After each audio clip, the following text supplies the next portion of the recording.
భగవంతుడికి ఏదైనా కోరుకుని బదులుగా మొక్కు చెల్లించాలనుకుంటాం. అది ప్రతి ఒక్కరి జీవితంలో చేస్తారు. మరి వాటిని సకాలంలో తీర్చకపోతే దేవుడు ఆగ్రహిస్తాడా? అందుకే మనకు ఆటంకాలు వస్తున్నాయని ప్రతి ఒక్కరి మదిలో ఉన్న ప్రశ్న అండి.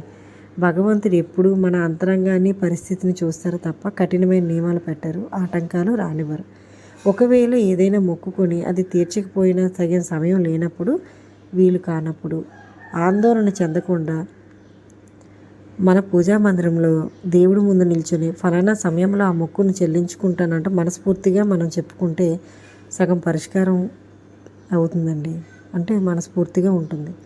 ఇక రెండోది, తిరుమల వస్తామని చెప్పి ఏ కారణం చేతనైనా వెళ్ళకపోయినప్పుడు ఇంటి సమీపంలో ఉన్న దేవుడు ఆలయాన్ని సందర్శించి మొక్కు తీర్చుకోవచ్చు.